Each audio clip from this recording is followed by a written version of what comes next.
হিন্দুদেরকে যদি একই প্রশ্ন করা হয়, ভাই তোদের ভগবানকে, কনফিউজ 100% হিন্দু 100% কনফিউজ, জানে না ভগবান। আপনাদের কাছে একটা রিকোয়েস্ট থাকবে, ফুল ভিডিও দেখে তারপর একটা কমেন্ট করবেন।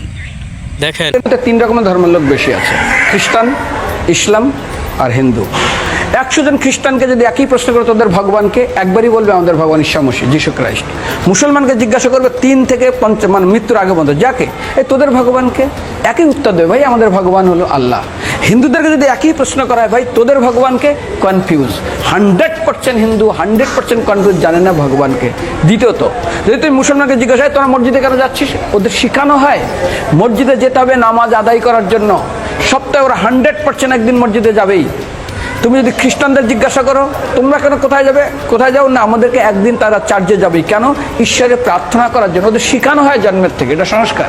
আর হিন্দুদের যদি জিজ্ঞাসা করে তোমরা মন্দিরে কেন যাচ্ছ, হ্যাঁ আমার ছেলের বিয়ে হচ্ছে না, আমার মেয়ের বাচ্চা হচ্ছে না, আমার বাবা হসপিটালে আছে, কালকের আমার মামলার ডেট আছে, আমার ব্যবসা খুব খারাপ, আমার শরীর খুব খারাপ।